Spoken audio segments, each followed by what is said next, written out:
Chapter 21. Congratulations, you have unlocked another world-level quest. I nodded at the notification and looked back at Dragon. He was quite shaken by my words. It seems like he had already thought of it. Justice. You're right. No one should be allowed to do what those nobles can do. It infuriates me every time I'm told to look away as a world noble continues to beat others, as they go around pointing at people, declaring them a slave. It pisses me off every time I see them chain up an innocent while their family is shot dead in front of them. His mouth leaked some blood as he continued to gnash his teeth in anger. Why is it that they can rip apart families from their happiness? What gives them such a right? I saw his eyes, the eyes that were about to erupt, yet needed another push. Rahaha, isn't it obvious? I said as he looked at me with a somewhat desperate expression. The weak have no rights or choices. Their only fate is to be relentlessly crushed by the strong. His eyes widened as his hands shook. The weather was just as erratic. In some places it was cloudy, one spot was raining heavily, the other had lightning striking everywhere. I smiled at his expression. Do think about it, I'm sure we will meet again, Dragon. I said to him and Geppo-ed back to the ship. Dragon just looked at me retreating while he floated with an empty expression. Thud. I arrived at the new ship as Shaki was firing a gun at the marine ships in front. Kaido had already boarded while Zebek and Whitebeard were pushing back Garp and Basara. Woro. Damien, how strong is he? Garp's son. Kaido asked while grinning. I just rolled my eyes and ignored his question. I looked at the black-haired gunslinger. I didn't know you used a gun, Shaki nay. Shaki smiles while shooting her pistol. Eratilda, there are many things you don't know about your big sister, Damien-chan. I looked at the carnage before me. Zebek had withered away many parts of the ships while he was fighting Garp. Whitebeard was shattering the air as Basara was simply punching them, nullifying them with his hockey-clad fists. They continued on as a sad wail resounded from elsewhere. Creak. The old, broken-down ship took a hit from a stray cannonball and blew apart as it started to sink. It was finally falling apart. The mast was no longer there. It was creaking in pain as countless cracks spread out through it as it finally gave up. Sinking sounds. A ship that carried a small portion of the Rock's crew has sunk. On another battlefield. Phew. Shaki stood at the helm of the new ship. Her left hand was casually pulling the trigger of her gun as the other was holding her lit cigar. Every bullet she fired killed 3 to 5 Marines. I looked at Kaido who seemed like he wanted to jump in. Nay, Kaido, want to join the old geezers? I asked him. Kaido looked at me with a wide grin. Woro. I was just about to do that. Hee. FWOOOO.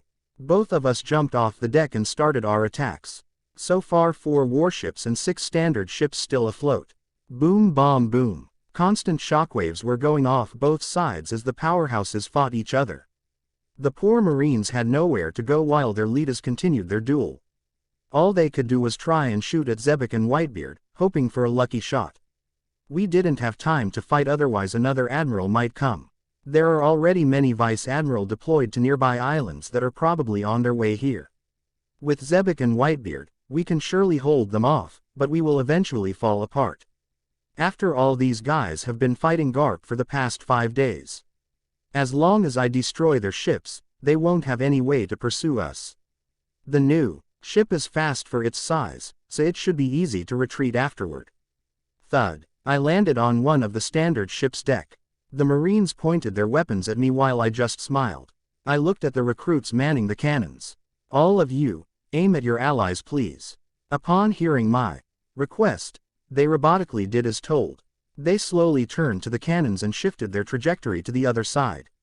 The other Marines pointed their rifles at their comrades. They stood ready to attack at my command. Fire. Boom. Phew. Bang. Boom. Boom. Hundreds of bullets and tens of cannonballs rained down at the other Marine ship. The unanticipated attack caused the other side to freeze as they turned around. Unfortunately, the sheer amount of firepower was enough to sink the ship in mere seconds. I nodded in satisfaction and slammed my right foot on the deck. Crushing energy gathering at my feet. Crumble. A wave of pulverizing energy went out of my foot, but instead of crushing things, it instead just bounced back and forth between the supports of the ship.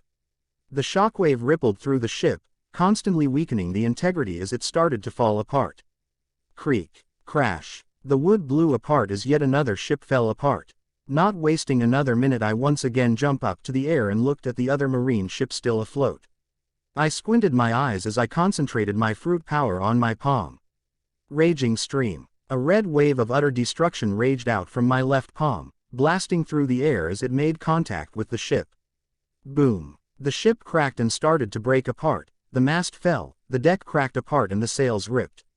As the Marines on board, my leggggggg, euuughhh, groans and shouts of pain held out as they each were crushed apart from my attack. Blood rained upon the sinking mess of a ship as it fell into the endless water below. I then heard a loud yet young voice from afar. Reme Hake. Thunderclap 8 trigrams, Thunder Bagua. I turned my gaze to the far right as I saw a giant ogre landing an attack. Kaido raised his mighty Kanabo club into the air as it radiated with a black aura and smashed it upon the ship, destroying and instantly sinking it into the sea. The people on board had no chance. Their feeble weapons just could not penetrate his skin, let alone could their ship hold together from his attack. He then grinned in satisfaction and jumped up and into the air, to the direction of a warship nearby. He grasped the large club with both hands on the handles and raised it over his head. A thick, black aura of pure strength gathered within his club as sparks of lightning flashed all around. Crashing thunder. An 18-foot-tall ogre bringing down a giant spiked club from 50 meters in the sky with monstrous force. Yeah, it wasn't a pretty sight. Boom. The ship was literally wrecked. Heck, it was even sent down to the sea right away as bits and pieces of it were blown out to the nearby waters. The Marines on board, well, let's just hope their families get proper compensation since they will be listed Kia. Woro. Too weak. He laughed on as he casually swung his club across, insta-killing any unfortunate survivors in his wake. The black aura and the lightning that he uses is not a fruit power nor a typo, it's like Zoro's Ashura as an extension of his fighting spirit and whatnot. Kaido just adds a bit of his Haoshoku into it for a far greater damage output. Basara, who was a few hundred meters away fighting Whitebeard, saw the destruction from the corner of his eye. He gritted his teeth and spat out, "Damn pirates. 2 little brats, yet so powerful. All of you scum should die." Whitebeard laughed as he waved his naginata around, shattering the air at every swing, and spoke, "Gururara. Your opponent is me, Basara, let the kids have their fun." Basara frowned as he waved his hands upwards. As his hands went up, the ground did the same. Large spikes of earth were raised from the ground as they encircled everything within a 200-meter diameter. Pit of despair, fu, rumble, shake. All around the battlefield was a tall mountain range, keeping everyone stuck within. Parts of the circular wall even merged with Water 7, yet the admiral couldn't be worried for such little things. Zebek, who was fighting Garp, squinted his eyes. He looked at Garp, who was scuffed up with some bruises, though he wasn't any better. Zahaha. He laughed as his eyes glowed a menacing red. The kid is right. I should end this soon. His savage grin widened as his tongue hung out, his eyes shifted as an absurd aura burst out of him. Boom. All the ships nearby were broken apart and pushed back as a calamitous wave of Conqueror's haki was bursting out. Durara. Whitebeard saw Zebek and did so as well. Boom. Another overwhelming aura of kings radiated out, this time from Whitebeard as he too used his haki. Unlike Zebek, whose haki focused on despair and death, Whitebeard's haki focused on his strength, shattering away any resistance, a suffocating experience. Zebek's control was surely higher, his haki denser, but Whitebeard too had an absurd presence. The remaining 1,000 or so Marines were instantly knocked out as they were pushed back into the sea, most sinking to their death. The clouds above were blown apart as black and white sparks flashes throughout the wailing sea. The people in Water 7 weren't any better. Most were knocked out cold while Dragon tended to the waves upon waves of water from the constant clash that were raging out towards the island. Back to Damien, I was destroying another ship as I felt Zebek release his haki. This is far stronger than the time in Freedom Isles. Before it was just raw and despairing, this time, the overall pressure is at least twice as much.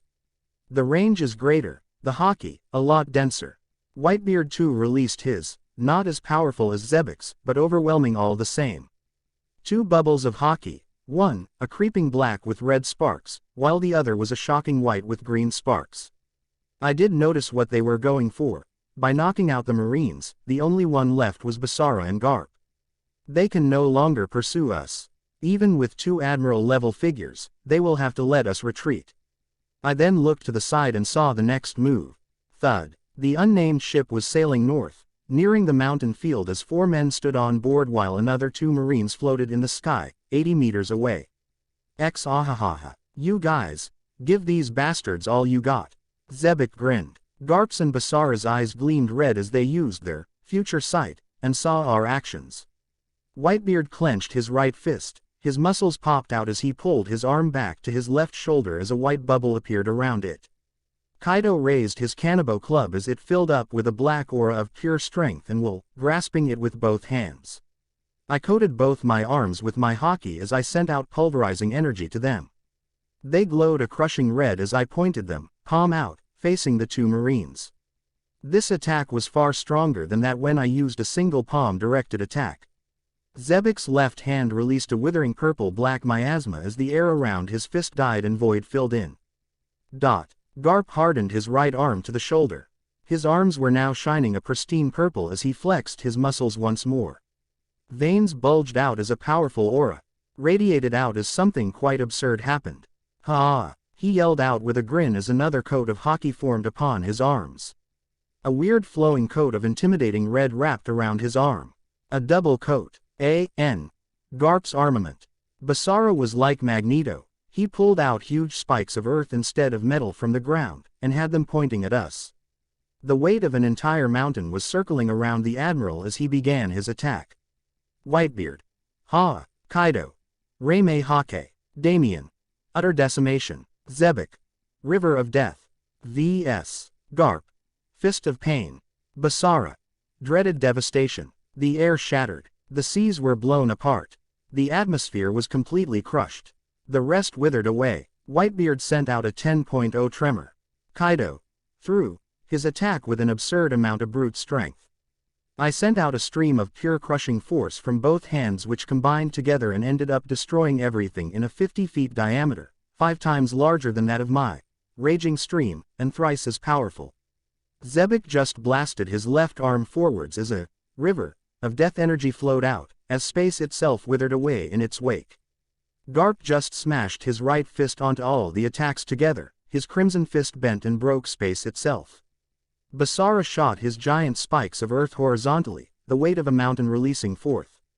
Boom. Bomb. Bong. The sky above was ripped apart as space cracked away from the convergence of so many cataclysmic forces. The sea below was no more. Just a crater spanning 300 meters across as endless water flooded in. The air too was no more, it was temporarily a void in space. The contents were shattered, smashed, crushed, and were withered away. A ginormous tsunami, 300 feet in height was sent out to all directions as it slammed onto the walls of water -7. Dragon was there, trying to push it back as much as he could. The walls cracked and quite a lot of water flooded in, destroying thousands of homes, yet the overall damage was not too bad. If not for Basara's wall surrounded the area and the workings of Dragon, Water 7 might have become Water 700.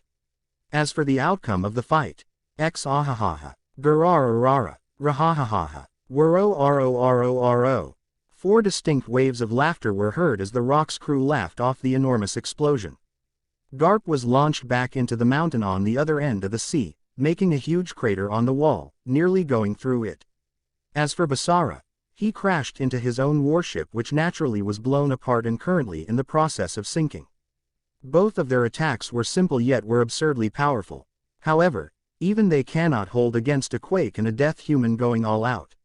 And then there was my and Kaido's attack. It was impressive for our age, though they could easily tank it. Garp, though was blown away, will most likely be fine. Same with Basara. After all, these guys have some terrifying endurance. Thud. The 4 of us landed on our ship as we sailed near the mountain before us. I put all my power into that last attack. If it weren't for Zebek and Whitebeard stopping most of the oncoming force, well, I would certainly have died. No doubt. I looked at my arm. It was a mix of blue and red. The capillaries beneath had completely been crushed by the impulse of the attack I sent out. The skin was ripped apart, all my bones in my arm were shredded. My body couldn't handle it. My body is also tired, very, very tired. Sigh. I then looked ahead and saw a tall structure in our ship's path. Basara's mountain still stood, a 500-meter tall obstruction with some cracks. I couldn't help but ask. Tycho, perhaps we forgot something. Zebek just grinned as he pulled out a gourd of sake. Zahaha kid, perhaps you forgot about our other crewmate. I fell onto the seating around the mast as I turned my attention to our lovely cook. No way, I uttered as Shaki walked up to the front. Click. She pulled out her pistol and pointed at the mountain. Foo. She pulled the trigger. Bang. Her hand recoiled back as a single bullet left the barrel. My eyes traced the bullet as it came into contact with the mountain. Poof. My jaw fell down at the sight before me. The mountain. Where'd it go? Author's Corner. Well damn. A combination attack of utter destruction. I mean combining tremors, pure strength, pulverization, death into one attack. Even Garp and Basara won't be able to hold against that. Shaki does have a custom fruit, though she doesn't at the same time. As for MC's strength, there will be some time skips coming soon. After all, Rock's crew still must sail up to 1486, 3.5 years away. He will get stronger quite fast. After all, 2 monsters will be guiding him. Stick around. Chapter 22. Shaki pulled the trigger as her hand recoiled back. Bang. The bullet flew out and touched the mountain. Poof. Damien. The mountain. Where'd it go? Shaki just looked at my face and laughed. Aratilda, I can't just sit around while all of you guys fight. She asked. I just shook my head, still wondering where a block of earth, 500 meters high and 200 meters across went. You foo. Well, I did tell you that you still don't know much about me. But if you are curious, my gun ate the roulette fruit. I can use 6 different types of bullets. Each does something different. One can heal any injury. One can disintegrate anything. One can pierce through anything. One can explode on contact. One can change the gravity of anything. And the last can warp anything to anywhere I have marked once before. She explained. She kissed her pistol while winking and said, I can also combine each bullet power. So I used the explosive round to first break the mountain apart, the disintegration round to further destroy it, and then I teleport the rest away of the mountain, around 200 by 100 meters chuck somewhere else. Hearing her explanation, I asked the obvious question, where did you send a mini mountain to, Shaki Nay? She smiled. To Marineford, of course, Tilda. She walked up to me and rubbed my head and went back to the helm, leaving me behind with a wry smile.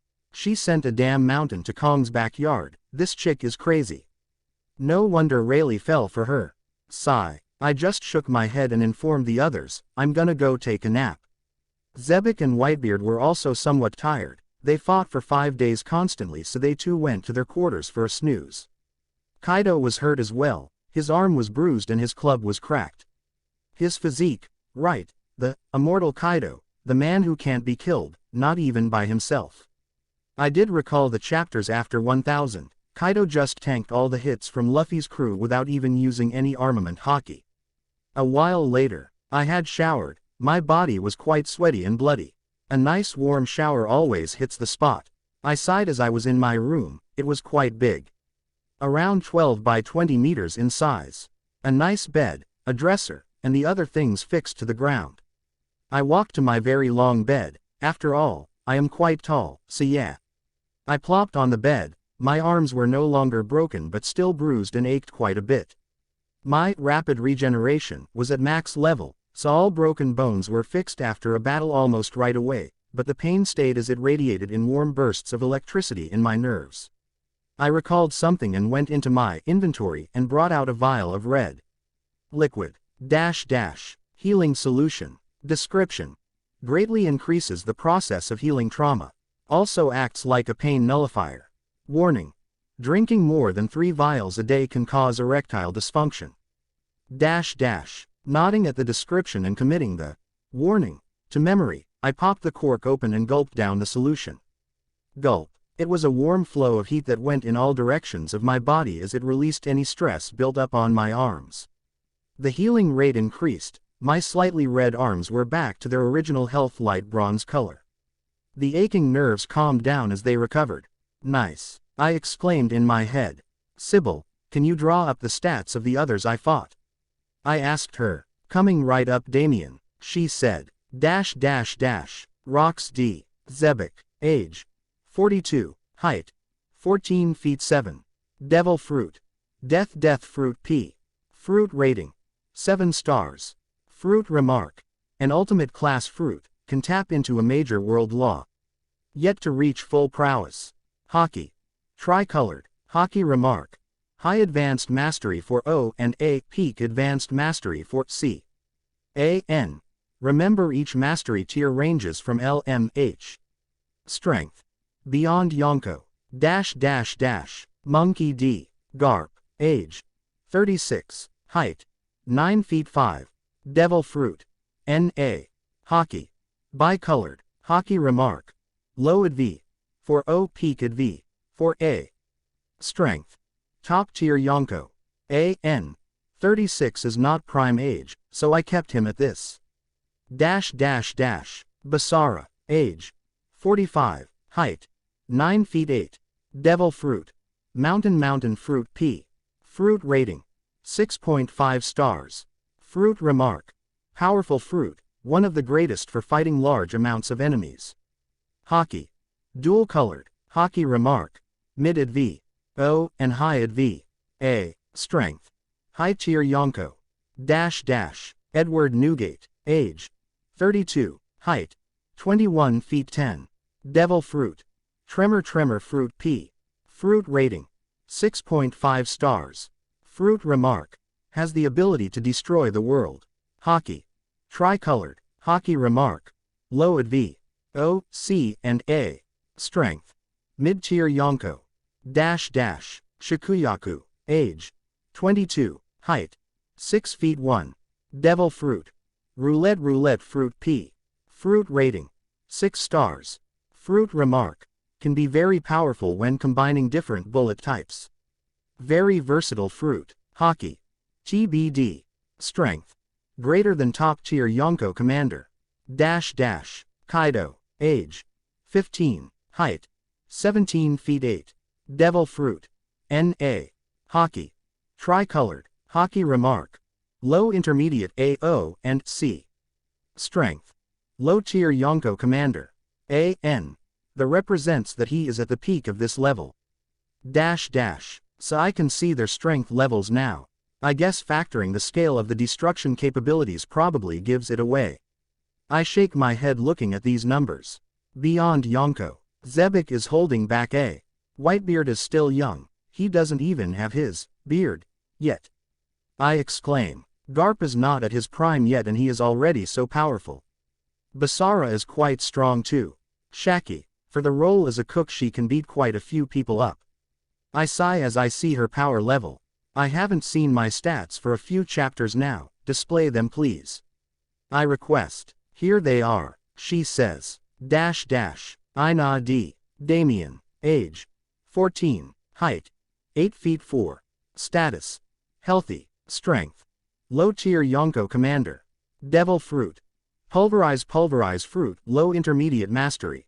Seastone resistance. 41%. Skills. Observation hockey. Low intermediate mastery. Armament hockey. Low intermediate mastery. Conqueror's hockey. Controlled stage.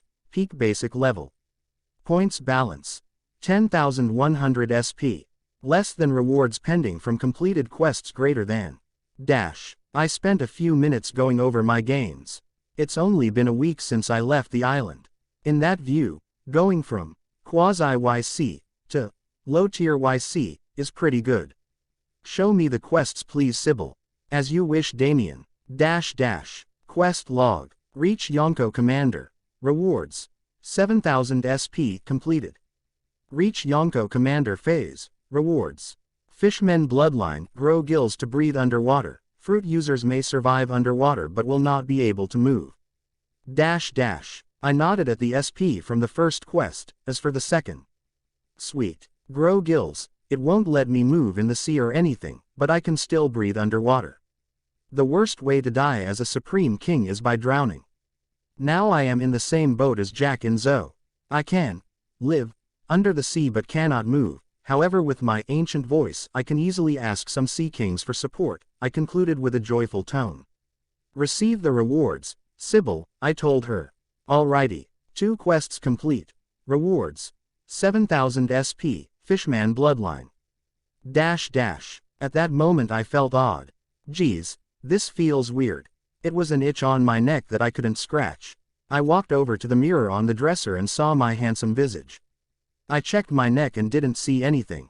Try to imagine yourself underwater, drowning, Sybil suggested. Upon her words, I tried to imagine myself sinking in the deep sea.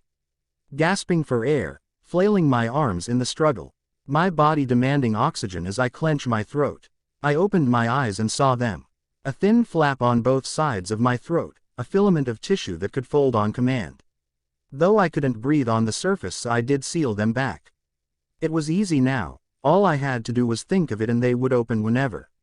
Sweet. I then felt a wave of exhaustion from the early battle and now from this change in the body. It seems my cells need to work overdrive to assimilate my new organ. Time for a nap. I plop onto the bed and fall into a deep sleep, unaware of the storm elsewhere. Marineford. 7 people were seated upon a wide, round table. Each had a marine uniform, 6 men and 1 woman. The room was white with blue accents. Each side had an open window apart from the one that was connected to the walkway into the room. A nice breeze entered the room as the men sat in solemn silence. Garp. Basara. One of you tell me why the hell is there a damn mountain in my office? Kong, the current fleet admiral, said with some annoyance. Basara sat in silence. As for the other. Biwahahaha. Kong-san. Don't think too much about it, it happens sometimes. Garp laughed as he munched on some rice crackers. A black-haired man with an afro and a mustache yelled out, Garp. Show some respect to the Gensui. Garp just kept eating as Sengoku scolded him. Another man sitting spoke up, these rocks pirates. They are very dangerous, Kong-san. The one who spoke looked younger than most, the second youngest on the table. He had purple hair that was cropped back and wore a marine cap on top. His muscular body was brimming with strength as he sat with a solemn expression. His name, Zephyr, Vice Admiral of the Navy Headquarters. Kong sat with his arms crossed. What is your input, Suru? The Fleet Admiral looked at the woman to his side. She was a beautiful woman with turquoise hair tied in a ponytail. She held the title of Vice Admiral, yet she was known not for skills as a fighter, but her brains as a tactician. The woman squinted her eyes. We have tried to hide their emergence, but with the incident at Water 7, the word is bound to get out. Especially now that they have a ship of that size and power, let alone a very powerful crew. She shook her head slightly and offered, bounties must be sent out. Especially for the 2 young ones.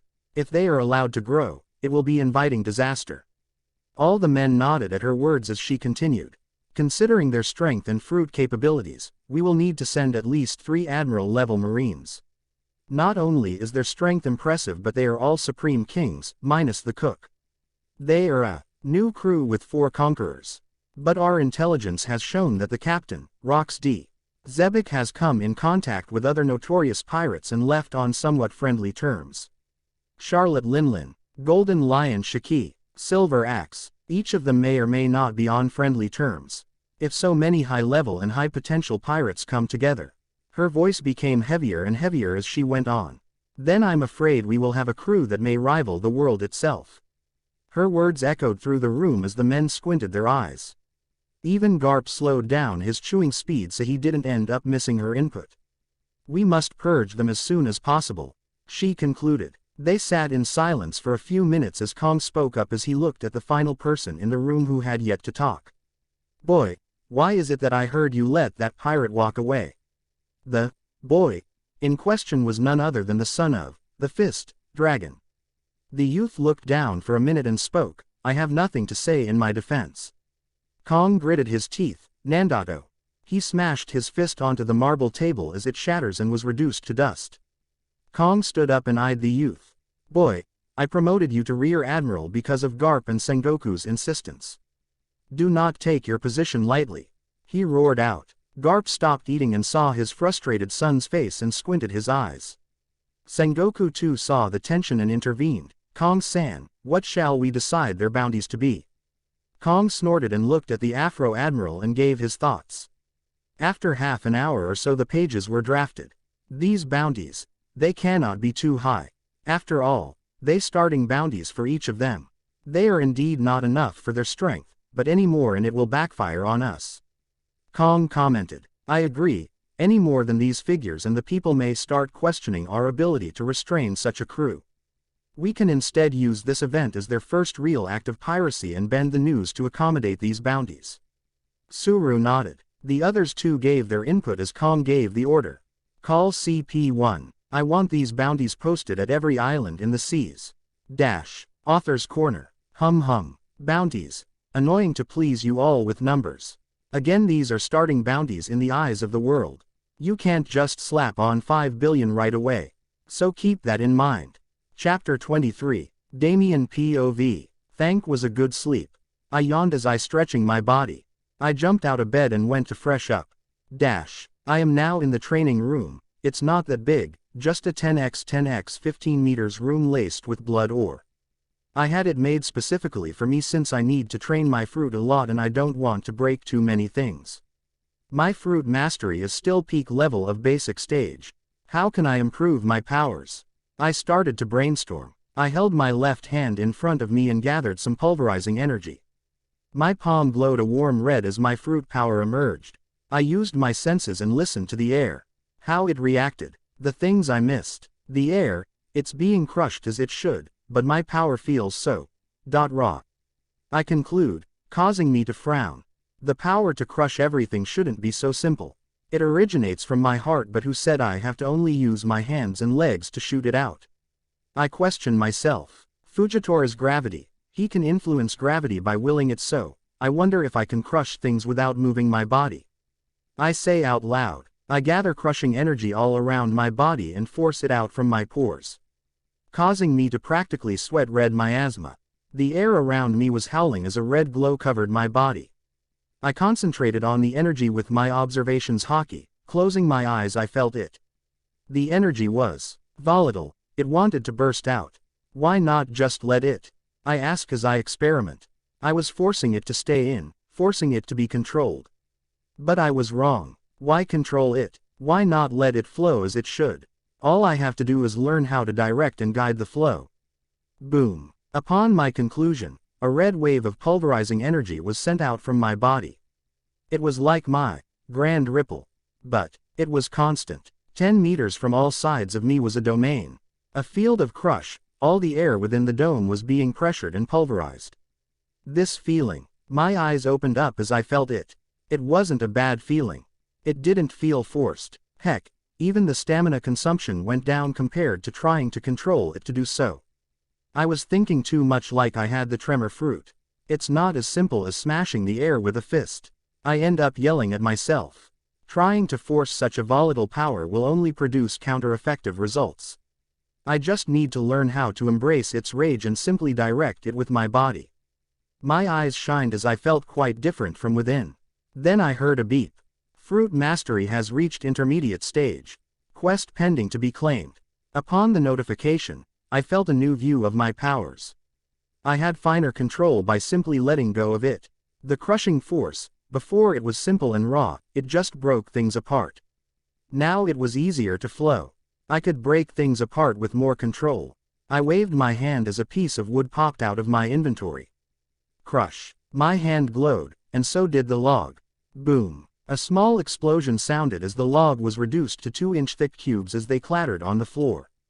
The degree of crushing has become more severe. I then felt a weird inkling as I saw the cubes of wood on the floor. I felt a wisp of control over them.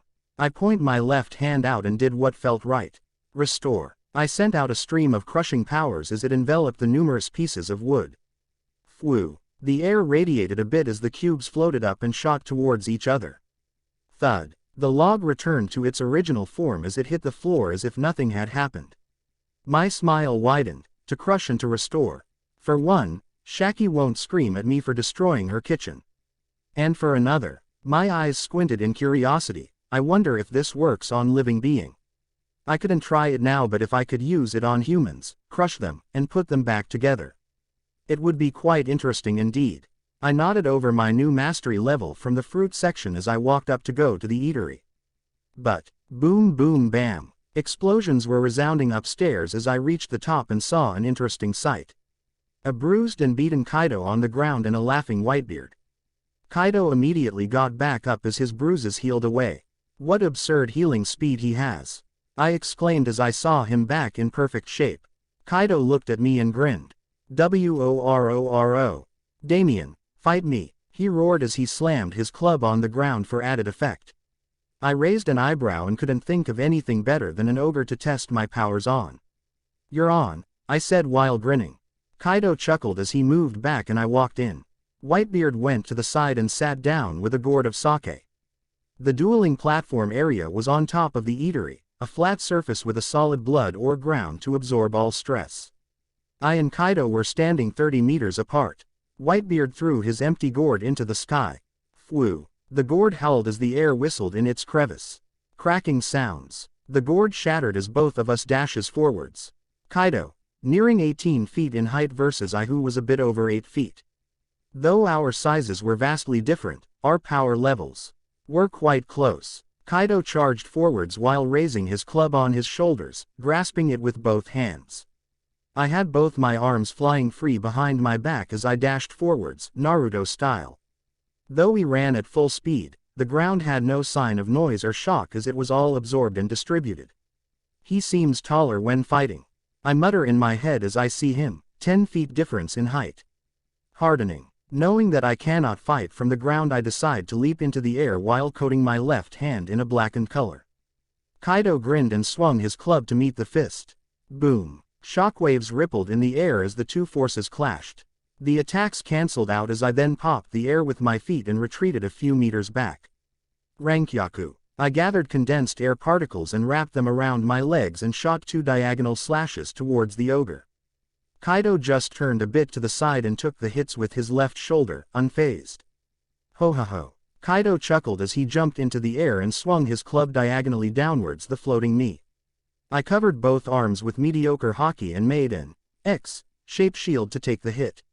The air howled in pain as the giant Kanabo club descended with limitless momentum and slammed upon my makeshift shield. Bomb. What power! I exclaimed in my head as I felt a huge weight pushing me back. I was shot back into the ground by the sheer momentum of his hit, rolling a few times till reaching a stop near the end of the platform. Thud. Kaido landed on the ground as his club radiated a black aura of undying will. Reime Hake. Wasting no time, Kaido swung his mighty club right at me. Though I was sent back from the previous exchange, it didn't really do much damage. I jumped back up as I saw his next attack. An 18-foot-tall giant bringing down a huge club with enormous force. This is what he used against Luffy in Wano, though comparing that then and this now, is like comparing heaven and earth. Hardening. My hockey-clad arm radiated with another form of energy. I sent out a river of pulverizing energy as I tried my best to allow it to flow freely, without letting it run too loose. Before, it was too much control causing it to weaken. Now I need to make sure I can still direct it before it overflows out of the path I am trying to make it follow. My fist glows red as it crushes the air around my arm.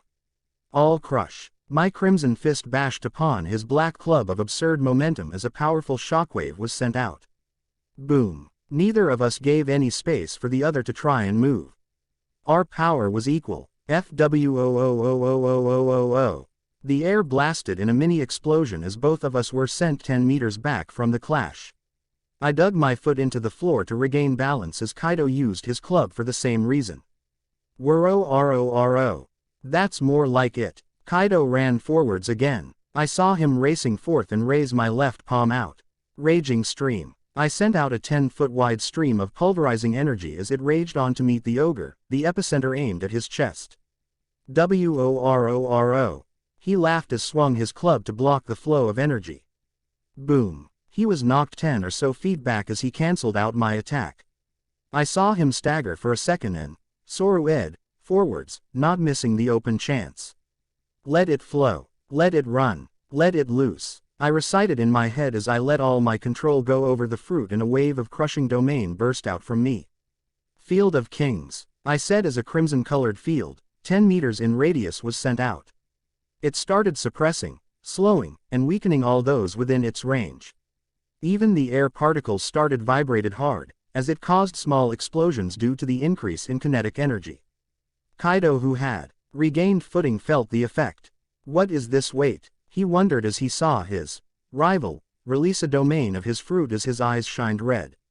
Woro. I don't know what this is, but it is quite interesting. Kaido, seeing the change in my strength output, also went up another level. He dug his feet into the ground and leapt up into the sky, albeit not as much as he has done before due to my domain.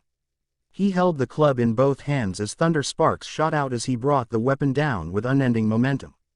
A streak of lighting followed his movement from the clouds above. Crashing thunder. I squinted my eyes and sent out 2 currents of pulverizing energy. One was focused on gathering in my left fist.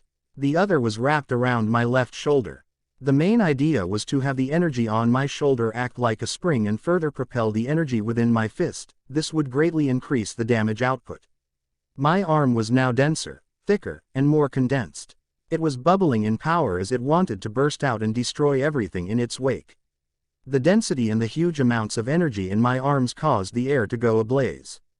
Dark red flames that formed the shape of an inferno serpent coiled around my arm as it raged forward to meet Kaido's attack. Great vanquish. My left fist collided with his club. Boom. This was practically the stronger version of our earlier clash, though the amount of strength in our hits was at least 60% more. The ground shook slightly. A large tide of water was sent out from the sea around us from the shockwave of our attack. We kept fueling our attacks as ripples of energy echoed in the wailing wind. Bam.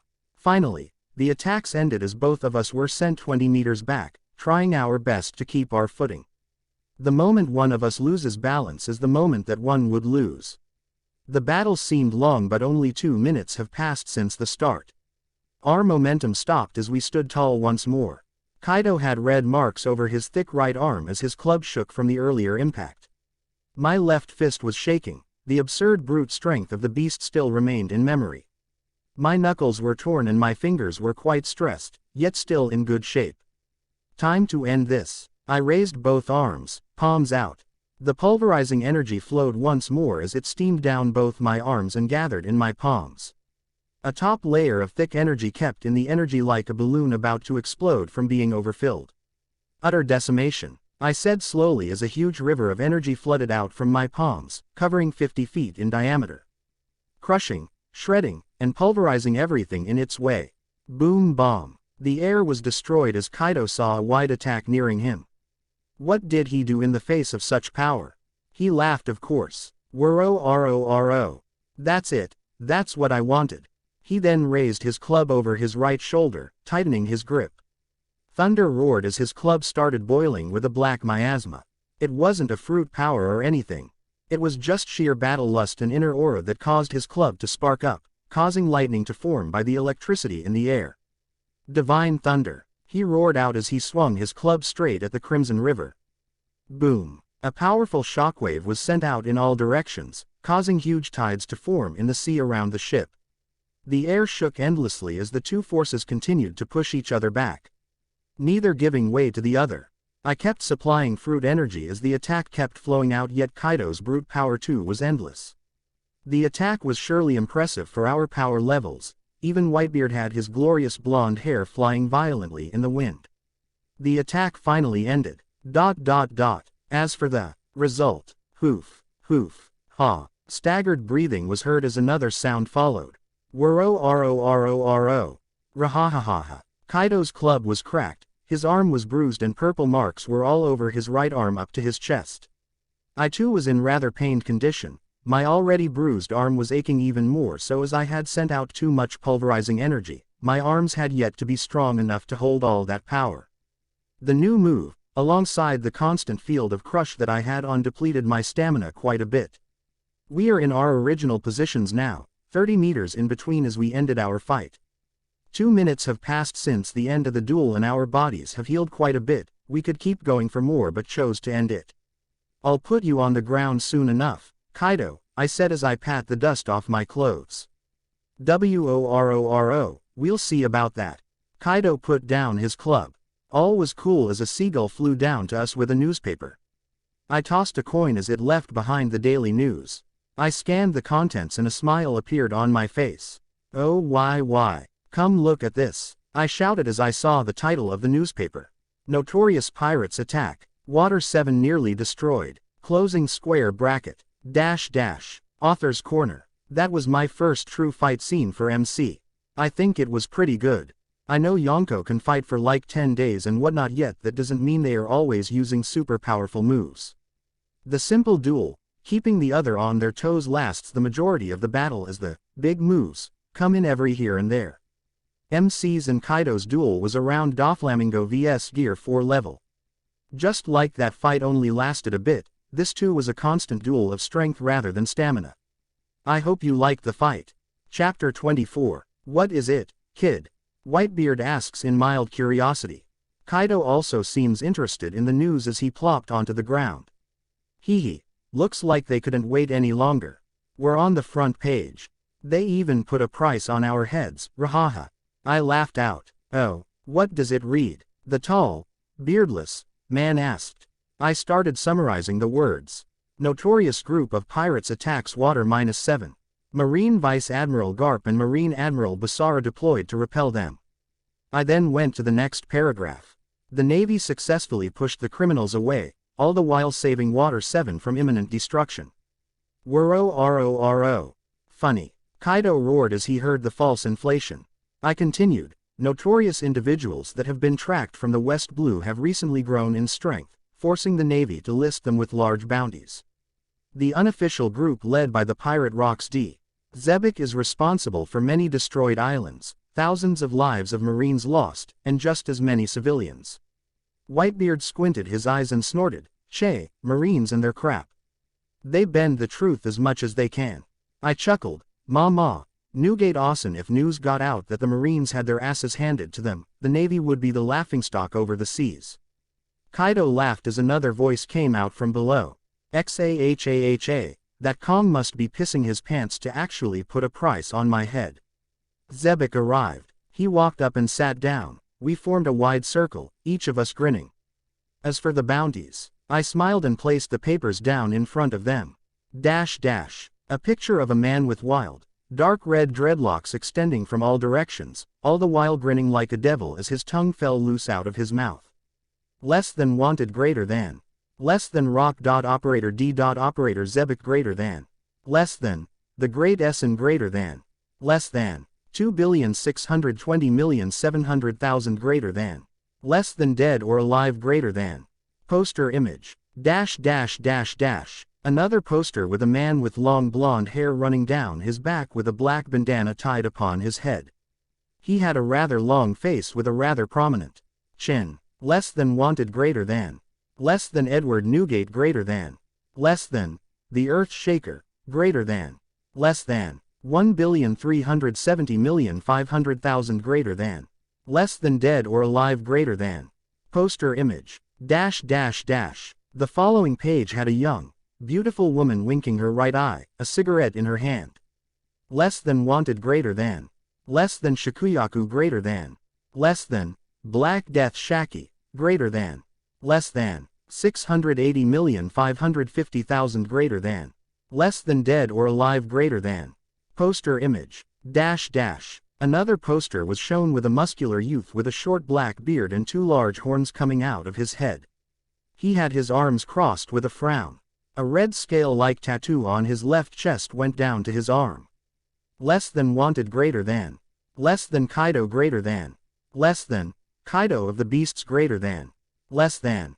461,110,000 greater than. Less than dead or alive greater than. Poster image.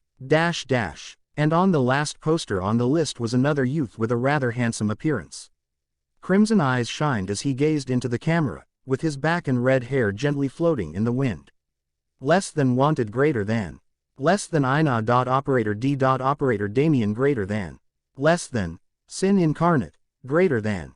Less than. 487,600,000 greater than.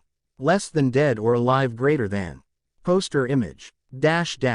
X ahahaha. The great S&A. I like it. Zebek roared out. Gururara. These numbers are too low for you, Zebek, Whitebeard commented. Shaki, who somehow appeared beside me, smiled. Well, they do dictate the numbers based on what the public knows. If they put any more, the people might not believe it. She said. I nodded. As of now the public only knows of the Water 7 incident, and the Freedom Isles snooze incident.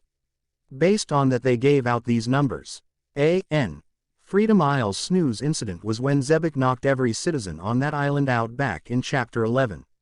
I then furrowed my eyebrows. But what is this sin incarnate thing? When did I become such a villain? Whitebeard replied. Gururara kid, your red eyes and red hair with your red fruit makes you look quite scary when you float in the sky. I'm assuming they are taking you to be Zebek's apprentice as well. Yufufu. Shaki chuckled. TCH. Another voice cried out in anger. What is this shit? Why is my price the lowest? Kaido was frowning as he glared at his poster. I couldn't help but laugh considering his current face was the exact same as the one on the poster. Rahahaha. Kaido. I am worth more than you. I rubbed it in. TCH. Fight me, Damien, he roared out as his battle lust was released. X ahahaha. Don't worry so much. It's only because you are not a fruit user. But once we get to where we are sailing, these numbers are bound to go up. Zebek said as he disappeared from the training platform. I raised my eyebrow and asked, wait, where are we headed? I probably slept through that meeting. Shaki didn't look away from the newspaper as she answered. Sabayati Archipelago. My eyes widened. How does the old bastard treat the dragons? I asked with excitement. Whitebeard looked at me. Gururara. Last time he ripped one of their intestines out and used it as a noose to hang another. He then shook his head. This was before the Navy started tracking our route, so they thought it was some foolish pirate and sent Basara, thinking that it was an overkill. He then smirked. But Basara had to run away with 2 scars on his face from Zebek. Gururara. Shaki chimed in, and they had to hide the event of course. 2 nobles killed and an admiral repelled. Like they would publicize that. I hope to find the news HQ soon, that way I can bring out these buried stories. Mawahahaha. I came up with my diabolical scheme. 10 days later. It's been a while since we left Water 7, 10 days since I dueled Kaido. Over the days I did fight Whitebeard once. I lost in 2 minutes.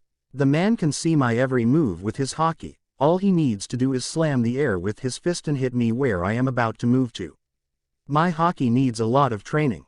Coming to that conclusion, I did start separate training for it. I asked Shaki to swing a metal bat while I was blindfolded to improve my sense. Yeah. Ouch. After getting a few dodges, she would slightly increase the pace and bash me twice as hard. Due to that, your observation hockey has increased to mid-intermediate mastery. Of course, I fought Kaido many times as well, polishing my hardening. Your armament hockey has increased to mid-intermediate mastery. My field of observation went from 20 meters in diameter to around 25 meters. But the real boon was the finer detail I sensed. Before it was simple intent, now I could envision far more. As for armament, it just became denser, coating-wise. The damage increased a bit as well. Fruit-wise, naturally it was going well. I feel like I am at the peak of the low intermediate. Every breakthrough in sublevel greatly boosts my power. So with all these, it is nice to see this notification. Your strength level has reached mid-tier Yonko Commander. Congratulations. Please claim pending completed quests. Right, I do have a few of those waiting. Bring them up, Sybil, I recalled. About time. __. Quest log. Reach mid-tier Yonko Commander. Rewards. 8,200 SP completed. Reach intermediate mastery over your devil fruit. Rewards. 5,000 SP. Fruit locator gadget completed. NEW world level quest unlocked. Nice points. As for the gadget, it's what I need for my cloning type fruit. Sweet. Claim the rewards, Sybil. I'll look at the quest in a second. I told her. 2 quests complete. Rewards. 13,200 SP. Fruit locator gadget. A small circular plate appeared in my hand. Fruit locator gadget. Will point in the direction of a chosen devil fruit. Will only locate uneaten devil fruits. Can merge with map. I frown a bit as I look at the description. I guess I can only hope it's uneaten. Merge it, by the way, I said in my head. Gadget merged to map. Sybil's voice sounded in my head. Check for cloning type devil fruits, Sybil. 1 second. Opening square bracket ... closing square bracket. A weird tune came on as she continued to search. Did she just put me on hold? Then her voice came back, 2 minutes later. You're in luck, I found one that suits your need. Here's the description. Split fruit bunritsu no mi. Paramesha fruit release type. Fruit rating. Creates a clone with 80% overall strength of the user, can create clones based on total strength. Due to mimicking the fruit, the max clones created will be quite small. Clones created can be used to gain experience in skills. Can send your conscience to a clone, but your main body will enter stasis. User becomes a splitting human. I said this once before, it won't be like Naruto who pops thousands of clones to fight, it's more or less for convenience as a secondary persona in training. I nod at the stats and then become shocked, so this is like Shadow Clone Jutsu, the most broken technique in Naruto. However, a voice interjects, if you choose to use the clone to train, I'm afraid only one clone would work. Naruto's clones run on his enormous chakra, whereas your clone will run on your strength at the time of cloning. So I would only expect 3 to 5 clones at your strength. Furthermore, since you intend to mimic this fruit, the overall effect will probably lower it to 2 or 3 clones max. I go over her words and frown. You are quite the party pooper, Sybil. Opening square bracket ? Female sign female. I'm not sure how, but I just saw an emoji appear in my head after my words. Sigh. Explain the conscience thing please, I asked her. Essentially put, a clone will have its own will. Though it will follow your orders, you will only get its history after you dispel it. However, you can send your main conscience to any clone, but this would leave your main body in stasis. She explained in a plain voice. I see. Is there a way to remedy this? I cannot, in any circumstance, actually send my conscience like that, it's too risky. I frown as I try to think of a way to fix the problem. Yes, I suggest you visit the store and buy the skill parallel thinking. She offered. It will allow you to think from multiple perspectives, which you can send to your clones, allowing you to be in 2 or more places at the same time, both physically and mentally. Oh, nice. I then ask in a curious tone, is the fruit nearby? If only it were that simple. It's in the West Blue somewhere. TCH, well I can't go there right now, I'll have to do that later. Even if someone eats it, I can have a few birds keep track of them. Show me the new quest then. Here it is. The quest, Liberation, has been unlocked. Liberation. You have deemed the gods of this world as tyrants of the sea. Fulfill your words and liberate the pitiful slaves locked up in Marijoy. Your goal is to banish slavery entirely and overthrow the celestial dragon's system. Rewards. Time limit. None. Penalty. None. Right, it's the one I muted when I scolded Dragon. Makes sense. It's something I will definitely try to accomplish. Though it is quite a ways away. Naturally, to reach the pinnacle of this world I will have to defeat that person who rules from that throne. The world nobles are in the way, and their practices are disgusting. I will cleanse Marijoy with their blood. I declare as I nod. Going over the quest, it aligning with everything I wish to do is truly a boon. Speaking of quests, my main quest is to gather 6 others. So far I have 2 people I will surely try to recruit. I wonder how it'll go. I then jump out of bed as a voice comes from the deck. Come up brat, we made it to Sabaody. Author's Corner. Well damn, off to Sabaody and then the new world. Timeline-wise, after maybe a small arc beyond Sabaody, there will be a change in setting. Then it will route to a special event, probably going to last a while with many OP people coming together. After that will be Hashinosu and then God Valley. Chapter 25, Sabaody Archipelago, the last island before the New World. It is actually a massive mangrove forest growing out from the middle of the ocean. Since it is only made of wood, it has no magnetic pull to affect a log pose. It is made up of 79 separate trees known as Urukiman mangrove. Each tree is called a grove and serves as an island on which people live on. A.N. The layout of Sabodi. The other difference between most islands and this is the fact that you may find certain astronaut-like people walking around. The celestial dragons. Tenryubito.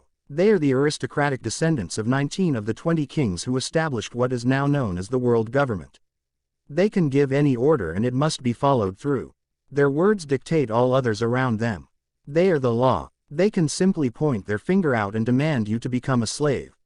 What would the world do in front of this absurd and dehumanizing act? They must simply look away as families are ripped apart. What will happen if you try to stand up to them? You will be killed on the spot. Heck, they might even deploy an admiral to escort these nobles. So what are the celestial dragons? They are the gods of this world. Sabayati layout. Grove 1 to 29. The lawless area. Grove 30 to 49. Tourism and amusement area. Grove 50 to 59. Shipping area. Grove 60 to 69. Marine base area. Grove 70 to 79. Hotel area. Grove 41. The atmosphere is quite pleasant. Tourists walking about in the calm wind and nice weather. Few Marines posted around the area. Everything was well until the Fire Nation attacked. Cough. Everything was fine until a huge silhouette of a ship was seen at the horizon near the docks. A.N. Grove 41 image. There were a few people docked at the edge of the grove.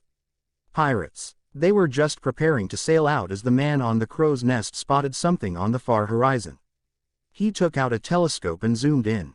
What is that? He mumbled as the shadow grew to look like a huge silhouette of a ship. He kept waiting as the ship was finally visible. He saw the tall masts, the wide sails, and the words printed upon the foresail. What he saw made him drop his telescope. No way. He was so surprised as he fell on his bottom as he reached into his pocket and took out a crumpled piece of newspaper. The name written on the paper matches the words on the sail of the giant ship. ROCKS. The man was shaking in trepidation as he picked up his telescope once more to see who was on board. He confirmed their identities. He was sweating bullets. His hands were shaking. His legs were quivering. I just wanted some extra money to live a nice life. Why am I so unlucky to meet these monsters? The man thought to himself as he looked down on his ship with haste. "Sea Captain," he yelled down. A burly man down below looked up with a drunken expression. "What is it, brat?" he called out. The scout just pointed his finger out. The drunken man followed his finger and saw it. "Holy shit," the fat captain exclaimed as his bottle of booze fell to the ground, yet the noise was suppressed by another loud sound. An 18-foot-tall shadow came descending from the sky, straight to the ship. Boom. The ship groaned as it broke apart by a simple strike of a giant club. "Whoa.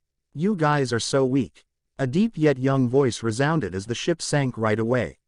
The Rock's ship, the Titanic, pushing aside the debris of the broken ship. The people on the grove noticed the giant ship soon enough. I named it Titanic. It's literally a titan among ships, and other than that, it is destined to sink. Todd, one of the 5 Marines positioned at Grove 41, was casually walking down the street, glancing at the beautiful cooks lined up the food stalls. "That blonde is hot," he whispered as his gaze was redirected at a shadow on the other side of the mangrove. His eyes opened wide as he heard a blast and the ship's identity became clear. Walking down the street were 5 people of various sizes. The citizens just stared at the oncoming party. On the far left was a very tall and muscular youth with horns coming out of his head. On the far right was a beautiful woman, quite short compared to the taller man to her left. He held a naginata in his hand as he walked with glorious blonde hair. The young man beside the horned youth had crimson eyes as his distinct hair danced in the breeze. But the one that Todd was staring at, the one who had him shaking and caused him to release a number 1, was the man in the center. He had wild red dreadlocks raging out from his scalp to all directions, a savage grin stuck upon his face as he looked around the frozen folks. "The great Sin Zebek, bounty, over 2.6 billion berries," he exclaimed in his head. His partner, Murphy, pulled out a snail. "This is Captain Murphy. We have a problem at Grove 41. I repeat, we have." His mouth froze as he saw a shadow covering his entire body. Kaido stood glaring at the Marine. Oi, Marine, the youth said. Hi, where can I find the best sake around? He asked. G Grove 44, he answered as he fell on his bottom in fear. I see. The youth turned around and looked at the other tall giant with the glaive. Old man, let's go to Grove 44. He said to Whitebeard. Gururara, let's go kid. The two of them walked away. Todd looked at the other three and heard them chat. Shaki nay, I'll go check out the Grove one. The red-eyed youth told the pretty woman. She took a puff and nodded. I need to restock some things, do as you want till then. Just meet back at Grove 44 in a few hours. The boy nodded and disappeared into the air as the remaining woman went off her own way. As for Todd, they said it's supposed to be safe this time of the year. He yelled in his head. Grove 66 Marine Base of Sabayati. A Marine informant officer froze as he heard a report from his snail. Quote. He was murmuring something as he pieces together what he is to report. He turned his head to the office beyond the hall that read. Vice Admiral Ren's office. Gulp. He took a deep breath and ran in. R. Ren Chuho. A.N. Chuho, Vice Admiral. He addressed the 8-foot-tall man who sat in the seat. The Marine had short facial hair and long blonde hair. He was smoking a large cigar. Nandeo, he asked. See Chuho Dono. We have an emergency. Grove 1. A large, stone building with a dome shape sat before the giant mangrove, a triangular roof confining the people within. It read one word upon its front. Human. This is the human auctioning house of Sabayati Archipelago, where rare materials, ancient arts, and other goods are auctioned. But the main attraction in the auction is slaves. Men, women, children, you name it, sold to the highest bidder. People yelling out numbers, branding fellow living creatures with a price. Morals. What is that? Is it edible? Justice. Such a concept is nothing but a farce. The strong rule the weak. They decide what is right and what is wrong. And the strong here are the world nobles who are known to wander these halls. Rare breeds are sold in huge amounts of berries, the rarest of goods being mermaids. Come one, come all. A very rare product has arrived. The male auctioneer yelled out. Our grand finale is here. The man gestured to the huge curtains as they drew apart. Shing. The curtains creaked as the product was shown proudly. 3 large, spherical fish tanks. Water filled to the brim. Within it were 3 frightened girls with a metal collar around their throat. Behold, 3 young and beautiful mermaids for sale. The hundreds of participants jumped up as they saw the final good. Beautiful. How lucky that I came here today. I want 'em all. Is it, buy one get 2 free, sale? The people sitting in the audience all reacted and applauded the amazing product on the stage.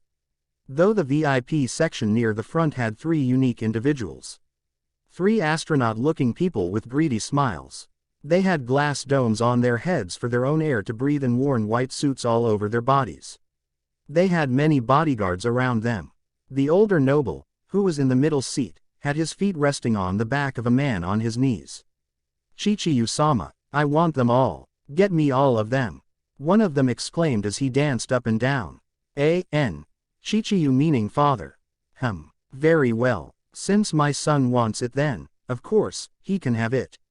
The father nodded to his guards. The man in black shades nodded with great respect. As you wish, Saint O'Brien-sama. 800 million berries. 910 million berries. 990 million berries. Shouts rang out as the auction went on. The cipher poll agent then lifted his hand and called. 1.5 billion berries. His words were more than enough for the others to stop immediately. Murmuring. Though most were greedy for the mermaids, none of them had the guts to bet over the dragons. Well, except for one leisurely voice that rang out. 2 billion. A young voice from the far left echoed through as the people looked shocked. Foolish kid. He's already dead. Such a handsome face. Dead too early. The people shook their heads in pity as they gazed at the youth. He wore black attire with a weird magnetic feel to it, with a simple yet quite sharp in design. His red eyes gazed boringly at the auction hall as his black and red hair rested messily upon his head. The CP agent scowled. You, kid, Call off your bid now. The youth looked at the grumpy man and smirked. Auctioneer San, aren't you gonna count down yet? He asked without a hint of worry nor fear. Gasping audience. Why you? As for the auctioneer, this young friend, you may want to rethink your choice, he said. The youth gazed into the shocked man's eyes and smirked. I refuse. As for the dragons, a disgusting commoner trying to bid over me. Kill him already, he commanded his men. I don't need to bid and could free them right away, but it brings a certain joy by seeing these gods with such expressions. Damien chuckled in his head. Gun loading sounds. The CP agent came around 3 meters away and pointed the gun at my forehead. You asked for this yourself, kid. The youth just looked at the man's smug face as his finger inched onto the trigger and was itching to pull it. A grin emerged on Damien as his eyes locked on the man as a red aura shot out of his mind, wholly concentrated on the agent before him. He couldn't finish his words as his eyes rolled back into his head as his mouth foamed. Thud. He collapsed onto the cold auction floor, unconscious. What was that? Nani? Is this a devil fruit power? The ignorant audience went off, however others hidden around the audience had an entirely different view of things. A man sat in the far left end of the auction house. He had the appearance of a pirate. Long pink hair, long chin, tall and slender build. He was wearing an open red coat with golden shoulder patches. He knocked a grin with shocked eyes as he murmured, "Haoshoku no Haki." His fellow mates around him also picked up. Captain John. This kid, he's that Sin incarnate, from the Rock's crew. Right. His current bounty is 487.6 million berries. Another man said in a loud whisper as he pulled out a bounty poster. Johahoho, to think someone so young can have such a price on his head. The pink-haired man laughed. Pirate. The other CP agents pulled out their weapons as they surrounded the nobles. Damien got off his seat and started to move down the stairs, descending closer and closer to the stage. He then said a few words. Those guns, point them to your fellow agents. His voice rang out the auction hall. Each syllable carried a magnetic echo, one that many weak-willed humans would follow to the T. The agents weren't of the elite squad, their minds weren't fully trained. The government does not expect anyone to have the guts to actually hurt a noble, so they have yet to actually send out any truly powerful guards to escort them. No real problems have ever occurred here for decades now, making them quite lax. After all, this is the time even before God Valley, the time when the nobles realized that they weren't invincible. The agents relaxed their shoulders as their eyes went dull, the words endlessly echoed in their minds. They then simply turned to each other and lifted their weapons. 8 guards, one pointing a weapon at the other. Good. Now let go of your doubts and worthless lives, pull the trigger. Damien's voice yet again went off as a few other sounds followed. Bang, bang, 8 shots went off as the guards fell to the floor, dead. The dragons subconsciously retreated as they saw their trusty aides fall dead before them. Why you commoner? How dare you? One of them said in a shaky voice. Don't think about harming us. I will have your entire family killed. Admiral, someone call me an admiral. All 3 of them instantly started to shake in fear as they looked around the panicking audience and started yelling out. Damien smiled evilly as he responded with an ominous tone. Hee, I'm afraid no one can save you now. Author's Corner. About Kaido. Honestly, IDK if his horns came from his fruit or it's just his quirk. Maybe he's a distant descendant of Oars or something lol. And yes, I know I am using the mermaid cliché, but guess what? It probably happens quite often, so it isn't that convenient as shown. Random trivia. Would you rather want the ability to change the past or see into the future? Comment down below. Thanks for watching this video. Please like, comment, share and most importantly subscribe.